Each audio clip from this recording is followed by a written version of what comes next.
ఆరాధన నీకే నా దేవా, నా ఆనందము నీవే నా ప్రభువా. ఆరాధన నీకే నా దేవా, నా ఆనందము నీవే నా ప్రభువా. నీ కృపలో నన్ను నడిపించినావు, నీ దయతో నన్ను ఓదార్చినావు.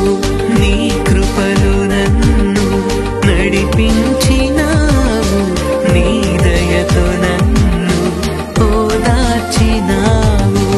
ఆరాధింతును నిన్నే నా యేసయ్యా, స్తుతి స్తోత్ర మహిమ నీకేనయ్యా. ఆరాధింతును నిన్నే నా యేసయ్యా, స్తుతి స్తోత్ర మహిమ నీకేనయ్యా. క్రీస్తునాథుని యందు ప్రియ స్నేహితులారా, ఈనాటి 6వ సామాన్య ఆదివార ధ్యానాంశానికి మిమ్మందరినీ కూడా ప్రేమతో ఆహ్వానిస్తూ ఉన్నాను. ఈనాటి ధ్యానాంశము, నా తల దాచుకుని చోటు దేవా నీవే. 32వ కీర్తన 7వ వచనం. ఈనాటి 32వ భక్తి కీర్తనలో మనం చూస్తూ ఉన్నాం, ఎవరి పాపములైతే దేవుడు క్షమిస్తూ ఉంటాడో, మన్నిస్తూ ఉంటాడో, ఎవరినైతే దోషిగా అతడు పరిగణించడో, ఎవరినైతే అతడు కపటాత్ముడుగా పరిగణించడో అతడు ధన్యుడు. దేవుని సన్నిధిలో మనము శుద్ధులుగా ఉన్నప్పుడు, దేవుని చేత మనము తాకబడుతూ ఉన్నప్పుడు, దేవుని యొక్క స్వస్థతను పొందుతూ ఉన్నప్పుడు మనము ధన్యులుగా ఉంటాము. క్రైస్తవ జీవితం అనేది దేవుణ్ణి కలుసుకునేటువంటి జీవితము, దేవుడి చేత స్వస్థతను పొందేటువంటి జీవితము, దేవుని యొక్క కృపను అపారముగా పొందేటువంటి జీవితము, దేవుని యొక్క నడిపింపు వలన ముందుకు సాగేటువంటి జీవితము. ప్రియమైనటువంటి స్నేహితులారా, ఎవరైతే దేవుని అపారముగా నమ్ముతూ ఉంటారో, గాఢమైనటువంటి నమ్మిక కలిగి దేవుని మీద ఆధారపడుతూ ఉంటారో, నా తల దాచుకొని చోటు దేవా నీవు మాత్రమే, నీవే నన్ను బాగు చేసే దేవుడవు. ఎన్ని ఆటంకములు వచ్చినా, ఎన్ని అనారోగ్యాలు వచ్చినప్పటికీ కూడా నేను నిన్ను చూస్తాను, నీవు నన్ను తాకాలి, నీవు నన్ను స్వస్థపరచాలి, నేను దీనుడిగా నీ సన్నిధికి వస్తాను. ప్రభువా, గట్టి నమ్మకముతో నీ సన్నిధికి వస్తాను. కేవలము నీవు మాత్రమే నన్ను బాగు చేస్తావు. నీ కారుణ్య కిరణములు నాకు తాకాలి. నా హృదయము సంతోషముతో ఉప్పొంగిపోవాలి. ప్రభువా, నీ కృపను గురించినటువంటి గొప్ప సువార్తను నేను అనేక మందికి భక్త సమాజం ఎదుట ప్రకటించాలి అని మనము ఉవ్విళ్ళూరేటువంటి గొప్ప విశ్వాసులుగా ఉండాలి. ప్రియమైనటువంటి స్నేహితులారా, అందుకే 32వ భక్తి కీర్తన, ఈనాటి భక్తి కీర్తనలు మనం చూస్తూ ఉంటాం. వచనములు 10, దుష్టులు పెక్కు బాధలు అనుభవిస్తూ ఉంటారు, కానీ ప్రభు నమ్మిన వారు అతని కృపను పొందుతూ ఉంటారు. అతని కృప వారిని ఆవరించును. నీతిమంతులు సంతోషనాదములు చేస్తూ ఉంటారు.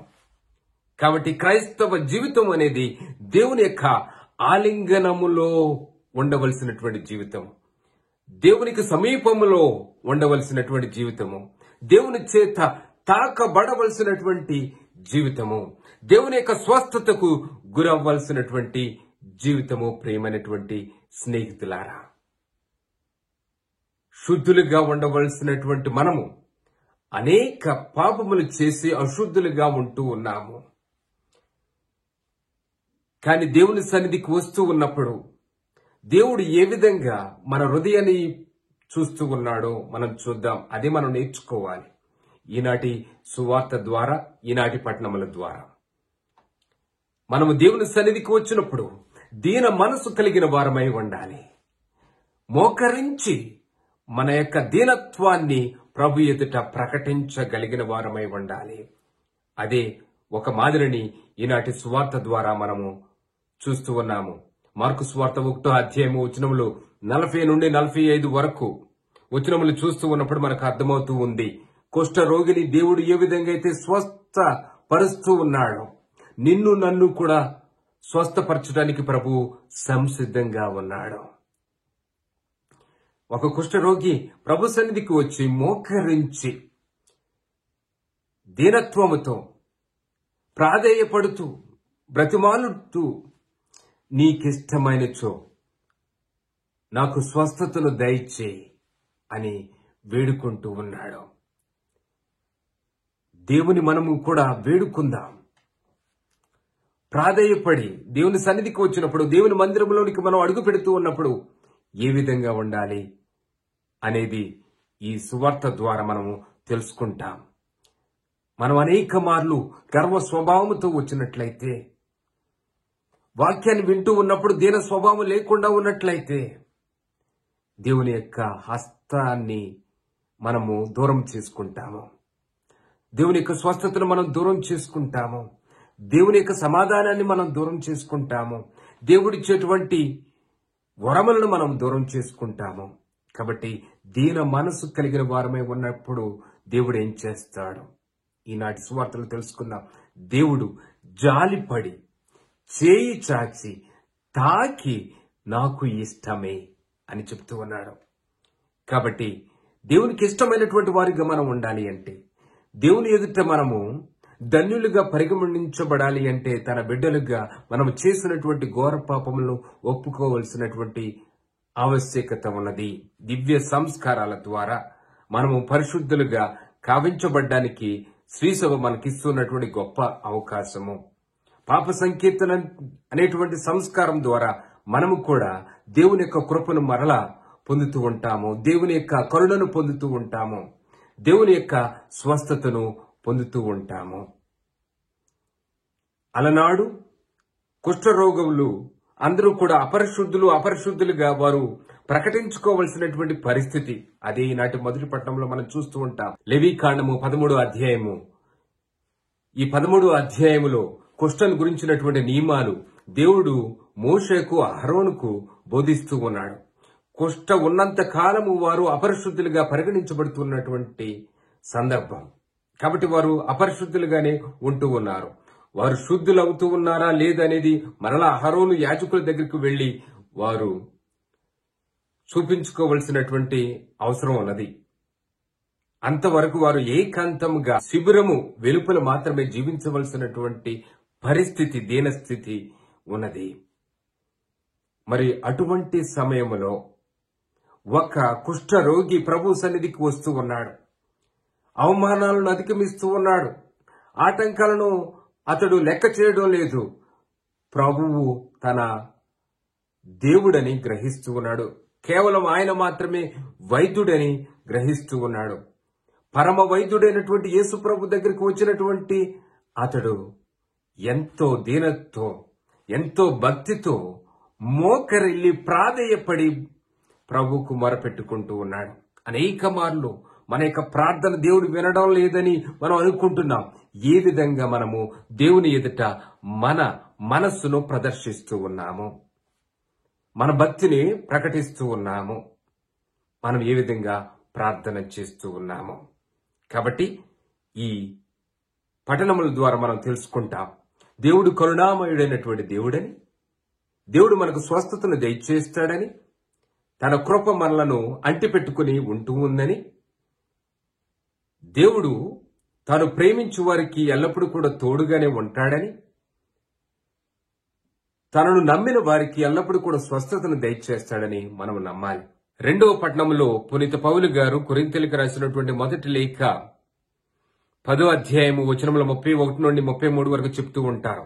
దేవుని మహిమ నిమిత్తమై మనం ఏ పనైనా చేయాలని, ఎవరికి బాధ కలిగించకుండా ఉండాలని, మన స్వప్రయోజనాలు కాకుండా ఇతరులను రక్షించే విషయంలో మనము మన ప్రయత్నాలను కొనసాగించాలని, ఎదుటి వారి బాగు కోరుకోవాలని, వారి మేలును ఆకాంక్షించాలని, అందరూ ఆనందించే విధంగా మనము కూడా బ్రతకాలని ఆయన ఆశిస్తూ ఉన్నాడు. కాబట్టి మన జీవితంలో ధన్యులుగా ఉండాలి అంటే మనము పాపము లేకుండా ఉండడానికి ప్రయత్నం చేయాలి. మన పాపములు చేసినటువంటి పాపములను దేవుని ఎదుట ఒప్పుకోవాలి. అదేవిధంగా మనము దేవుని దగ్గరికి వెళ్ళినప్పుడు ఏ విధంగా మోకరించాలి, ఏ విధంగా ప్రాధేయపడాలి, ఏ విధంగా ప్రార్థనా జీవితాన్ని అవలంబించాలి మనము నేర్చుకోవాలి. దేవుడిచ్చినటువంటి స్వస్థతను మనం ఏ విధంగా అనుభవించాలి, దేవుని యొక్క సువార్తను ప్రకటిస్తూ సమాజంలో అందరి మేలుకై మనము పాటుపడాలి. మనము ఈనాటి పట్టణముల ద్వారా నేర్చుకుంటున్నాము. ప్రియమైనటువంటి స్నేహితులారా, మనము కూడా ఈ లోక సంపదను మన గొప్ప ఆశ్రయముగా భావించామా, లేక ప్రభువా నీవే నా తల దాచుకుని చోటు అని మనము ఎప్పుడూ కూడా దేవునిపై ఆధారపడి బ్రతికామా? మనము ప్రశ్నించుకుందాం, ప్రార్థించుకుందాం. ఫిబ్రవరి 11వ తారీఖున లూర్దు మాత పండుగను మనము జరుపుకుంటున్నాం. గుణదల మాత పండుగను మనము జరుపుకుంటూ ఉన్నాం. మరితల్లి యొక్క ప్రార్థన వేడుదల ద్వారా దేవుడు అనేకమైనటువంటి మేలులను చేస్తూనే ఉన్నాడు, లోకానికి చేస్తూనే ఉన్నాడు.